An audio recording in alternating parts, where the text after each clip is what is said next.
140,000 employees around 146 countries, no mean achievement.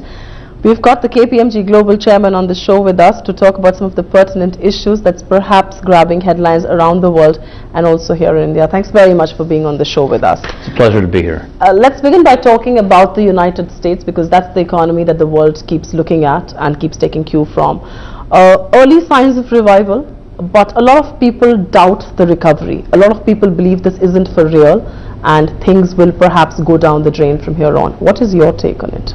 Well, I'm an optimist at heart, so we'll start with that. But, you know, I think there's a good foundation to build upon. I think the Fed came out this week and announced there might be stronger growth than had been projected for 2011.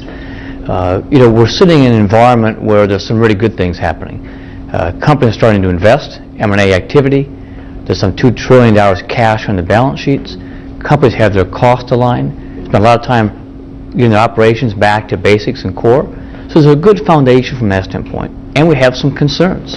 You have high unemployment, which needs to be addressed. We've got to move from cost cutting to job creation, innovation, and growth. And I think that's really the challenge. And so from an organizational standpoint, companies are beginning to invest in new opportunities, grow their businesses, create new jobs.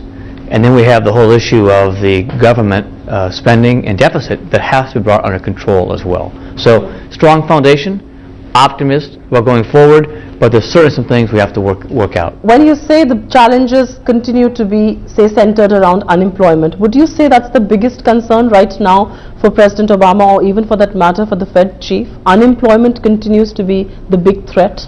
I think for long-term confidence and sustainability, you've got to create growth, and unemployment needs to come down. You know, you're running at 9+% unemployment. It's just way too high historically. And so we've got to create the opportunity for the next generation to put them to work and employ their skills and create that environment. So I think it is really critically important for us. You know, you spoke about what the Fed is doing. You spoke about the fiscal deficit. The one big question that people still continue to be a little worried and concerned about the United States is that the economy is still very much on steroids, and when that withdrawal happens, that's perhaps going to be the biggest test of the economy, and that's perhaps something that most global investors, most global experts fear. Which side of the debate are you on as far as withdrawal of stimulus and steroids is concerned? Well, it's starting to happen already, right, as a stimulus gets withdrawn. The challenge is going to be, can you match that with investment by corporations, spending some of that cash, creating those opportunities, and building jobs, and getting the economy growing. And that balance is delicate, and one that has to be worked through thoughtfully. But the signs, I think, are pretty healthy so far, that it's working out pretty well. Also, as the U.S. feeds the rest of the world in terms of exports and products, and as you have growth happening around the world, that's a positive sign as well. That's right. So interconnected and interlinked, and we're going to be talking about that in just a bit. But you have been one of the strongest proponents of the emerging market theory. And I remember in July of 2009, you said it's Asia that's going to lead us out of this crisis. Many doubts being raised about Asian markets, many doubts being raised about Asian economies. Do you still continue to subscribe to that view? Well, I think there's a fundamental shift that's happened moving from west to east, and I don't see that changing. If you look at demographics, you look at sheer population, you look at investments, you can feel it everywhere, and it impacts all of our lives. And so I clearly believe the emerging markets, in particular Asia, is where the growth is going to be long term. It doesn't mean that developed countries aren't important and won't be an important ingredient to provide goods and services to those growing markets around the world. So I think it's a healthy thing. U.S. is saving more, and the consumer may be cutting back a little bit with debt, but the Asian markets, consumers are being developed, middle class, and creating a new class of consumer to buy goods and services. And I think it's a better balance in the world if we can bring those two things forward. Finally, a balanced world, one would just keep their fingers crossed. But we're going to stay with the emerging markets for just a little while longer, because a lot of global experts, a lot of economists that you interact with believe that inflationary concerns are paramount. I mean, even for the Indian markets for that matter, people believe inflation can really, just spoil the whole growth story. Do you think inflation is enemy number one for markets like these? I think history has shown that inflation is an important thing to keep in check and can be very detrimental to markets as you go forward. and cause all kinds of issues. So if you look at the tightening that's been done here in India and China, raising rates, trying to be thoughtful and mindful of that and strike that right balance between the growth equation and inflation, I think is top of mind by government officials and businesses, and we need to make sure that we keep a watchful eye on it. You know, a lot of people do believe that the emerging markets are overheated, and when the recovery does happen in the West, funds are going to flow back to those markets, I mean, be it US or Europe. And that's perhaps one of the big concerns.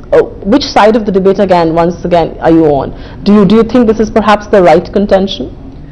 Look, I think we have a fundamental shift, and the emerging markets, all of them have already emerged. They're not longer emerging markets. Look at the development of the consumer, the middle class, the infrastructure, the capital markets, the education systems, the health systems. So, you know, we think of them as emerging markets. We use a term for a very long time, but they've emerged, and I think they're here to stay.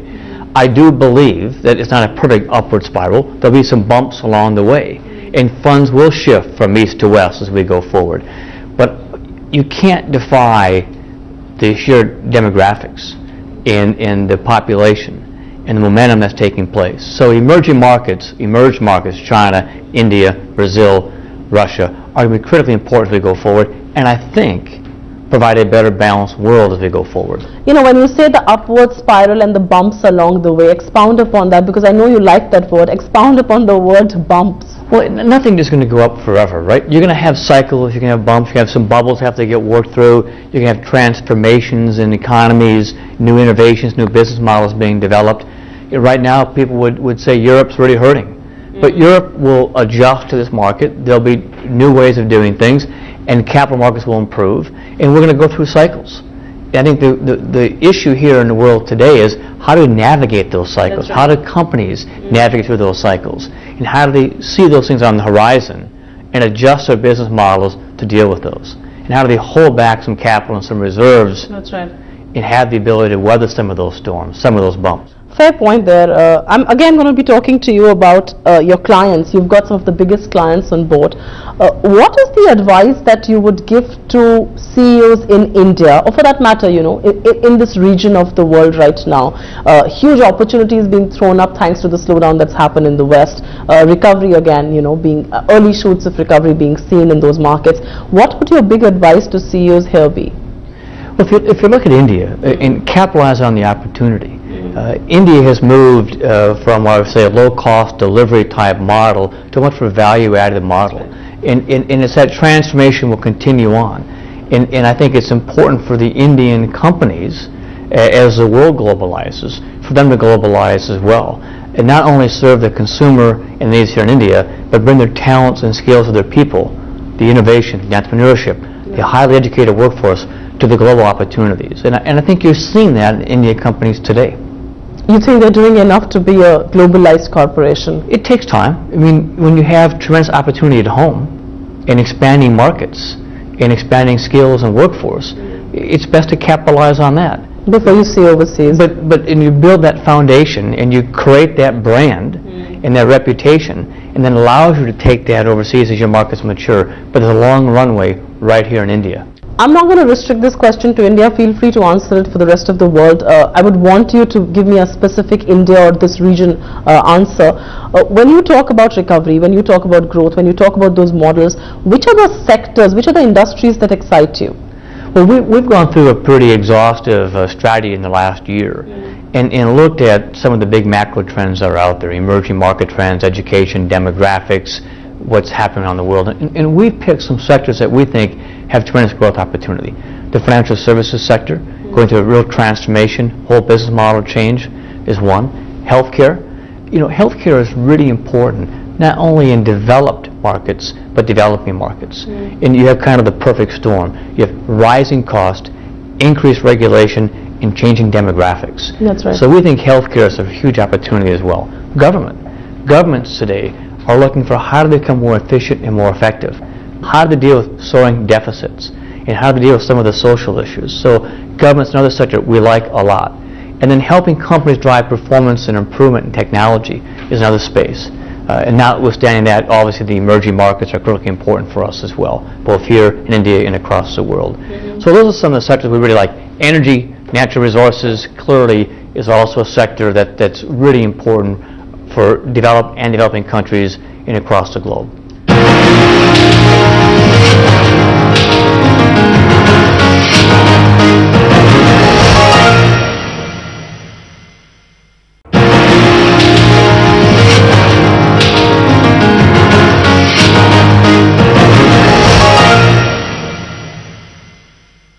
Let's just step out of India for a while and talk about the US markets once again, the US economy as a whole. Perhaps one of the worst recessions that the world has seen and hopefully beginning to get out of. Do you think there are crucial lessons that have been learned from this? Or have companies made the mistake of not learning that lesson once again? You interact with them way too often to know that. Well, no, I think there's been lessons coming out of this. I think that... Which are those? You know, I think if you look across, you can't have lived through what we lived through the last 2.5 or 3 years. See icon companies disappear overnight. See individuals lose their life savings. 32 million people have lost their jobs around the world in the last couple of years. You don't go through that, people losing their homes and so forth, without really sitting back and reflecting upon what went wrong and where things are at. And I think any player in that capital market system, all across the board, can have lessons learned coming out of it. I think what we see companies doing today is sitting back and saying, getting back to their core business model. What are we in business for? What's our core business model? What are our strengths? What are we really good at? Doing a much better job of assessing how do our compensation, other programs drive incentives, drive behaviors in our organization, and drive the right type of incentives. Do we have the right types of checks and balances in place? How good is our risk management system? Do we really understand our risk tolerance? And how do we risk weight our capital and our allocation? And do we really understand where that's going? And looking then also at what are the opportunities that come out of this? That's right. And it's way beyond cost cutting and just driving down cost and streamlining operations. But how do we become more competitive? How do we enter new markets with our core skills that we have as an organization? And I think finally what I would say is really getting back to highly ethical organizations. And I see CEOs and champion it in their organizations today. You know, it's really important to restore trust and confidence in business around the world, and in particular in the U.S. And that's an important ingredient and lesson learned coming out of this. We have a great responsibility for those leading organizations. What you're essentially suggesting is that the slowdown perhaps will come up with organizations that are far more ethical and honest than the pre-slowdown era? I would say it a different way. I would say that organizations have to make sure that within their organization they never lose sight of the importance of doing the right thing the right time every time, and having the right incentives in place to drive that throughout the organization. And I think for the vast majority, businesses today and through this crisis are run by highly ethical, moral people. But there have been situations where there have been lapses. And we've got to make sure that, I tell our people we're going through things, you can't rationalize things. You know, you can get caught up in this thing, well, everybody else is doing it, therefore it must be okay for me to do it as well. We have to use our own values and judgment system. And you think that's happening thanks to the slowdown a lot more than... I think people are really sitting back and saying, it may not just be okay because we see other people doing it. I think Warren Buffett said, the 5 most dangerous words in business is everybody else is doing it. So let me do it as well. So I think we can't look for implied permission, and we can't rationalize our decisions, and we can't do things out of fear of being left behind. We have to do them for the right reasons, grounded in the right values and the right judgments. And those, I think, are lessons for this generation to take forward as we go forward. You know, on that note, I want to ask you this question. The world is waking up to this reality. We all in India for sure are, and I'm sure you've read reels on this as well. Whole lot of scams and scandals being reported in India, various issues being brought up, grabbing headlines once again. Do you think most of these scams and scandals that the government is saddling with will erode the India growth story, will perhaps erode investor confidence in India? I think first we start out, India has a tremendous foundation to build off of. As I said, highly educated workforce, entrepreneurial, innovative companies, a strong media, democracy, all the things that are out there. So I see India as a great place to do business. That said, one of the most important things in any country or capital market is trust and confidence. And when things begin to erode that trust and confidence, it has to have an impact. So you have to identify those things quickly, show corrective action, and close those gaps. And that's the most important thing. But when we say that we have to close those gaps, there are loopholes in that system, it also does suggest somewhere that there does exist a governance deficit. It's hard for me to judge that. You read the papers and you look at the facts. I don't know more than what I read and see. Clearly, I think what's important is there's transparency, there's an openness in investigating issues, and there's corrective action being taken. And that's what's really important, because that's what builds trust and confidence in the system. And I think we're seeing that here in India as people are trying to work through some of these issues.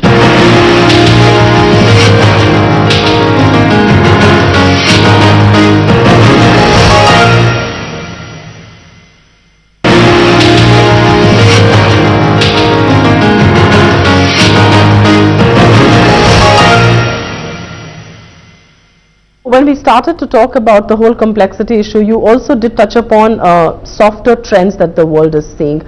Any particular trends as far as work cultures are concerned that you would want to talk about?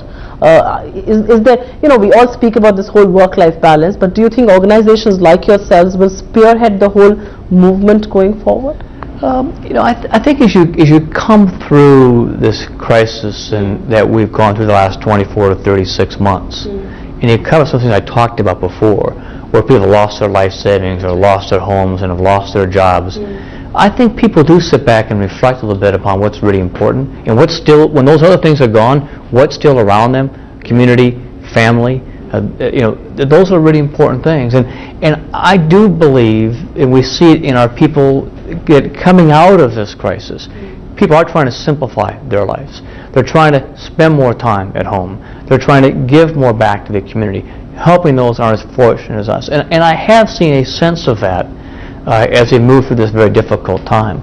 If you look back today and you look out into the future, we've got some big challenges ahead of us and some trends. The demographic trends that are happening, aging population in certain countries, that's right, growing in young populations in other developing countries, and young unemployment for that matter. Unemployment, Spain, 40% unemployment for youth. If you look at education, which is critically important, there is a projection there'll be 56 million primary age students that should be in primary school in 2015 that won't be there. 56 million. 56 million. That's a disturbing number. And it's not just in the developing countries, it's the developed countries as well. That's right. And so there's a lot of those things. I think people are recognizing that we've got to fix some of those things to have the long-term sustainable recovery around the world that we want to have. And I'm encouraged by how I see people talking about those issues, giving of their time and talents and treasures to address those issues.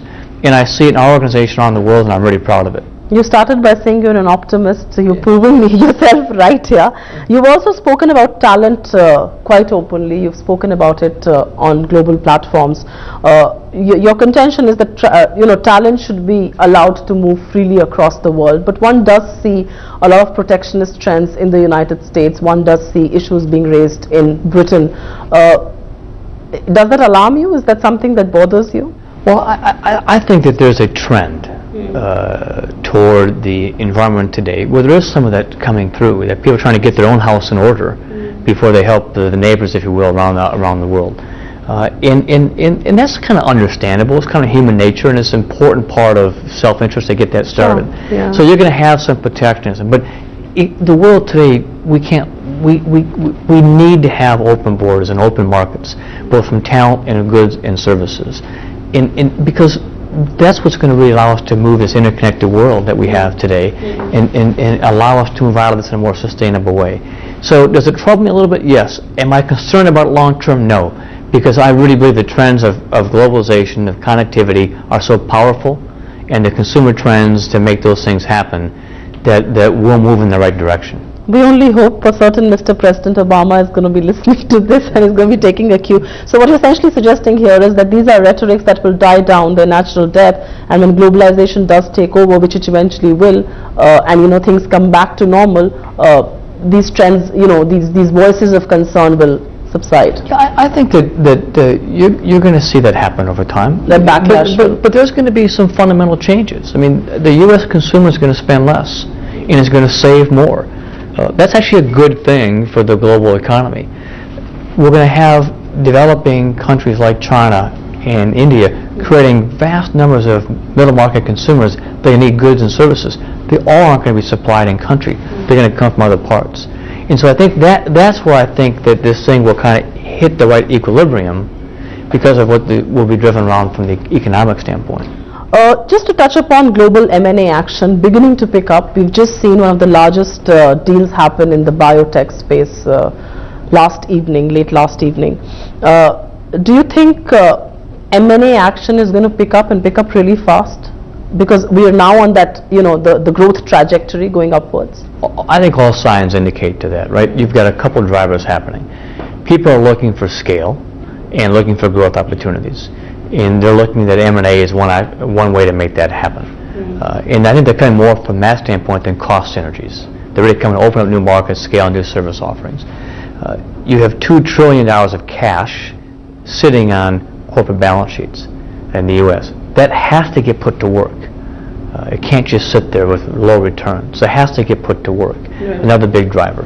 And I think some of the stats I've read recently, I mean, M&A activity is up dramatically so far year to date this year. Which are the industries that you're seeing that action picking up most in? Well, we're seeing energy, natural resources, pharmaceutical are some, and I think you'll see it in industrial markets as well.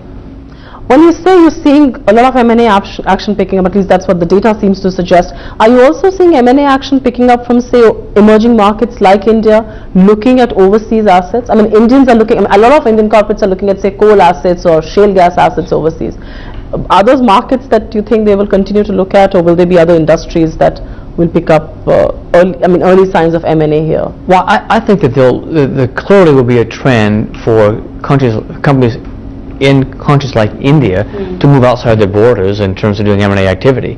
And I think the markets you identified are right markets to make that happen. A lot of things in natural resources. Food's a big issue around the world today too, and how do we deal with that and some opportunities there, consumer markets and consumer product offerings. A very quick question on India's banking and financial sector. I know you do not want to answer specific market questions, but this is a question that many have debated on. I mean, US and India have had direct dialogues on this. These markets need to be opened up, but of course policymakers back home believe that because these markets weren't opened up, which is how they could save India from the whole global meltdown. How much do you agree with people here, and how much do you nod at people back home? Well, I think the forces are going to be that over time the markets will open up more. You've got the free flow of capital, you have the free flow of goods. All trends would show that markets are going to be opening up. That doesn't mean they shouldn't be carefully regulated and that they shouldn't have the right controls in place and make sure that they have the right safeguards in place as you make that happen. You shouldn't open up just to open them up. They have to be for a purpose once it's getting done. We just hope that's one lesson they've learned well. They need to have the right safeguards in place. But just to quickly touch upon auditing as a practice, we've had a Satyam scam here. We've got the whole 2G scam that one's talking about. I wonder if you've got details of that. But do you think India in some sense needs overhaul of their auditing practice, their accounting practice? I think that if you look at capital markets around the world, there have been frauds. And it's part of the capital market system. I mean, you're going to have frauds that are going to be in place and happen. I don't think there's any high degree of frauds happening in India than any other place. I think it's disproportionate at all. And so we can always strengthen and improve in any market. But I don't see any indications where India has some big concern has to be looked at or dealt with.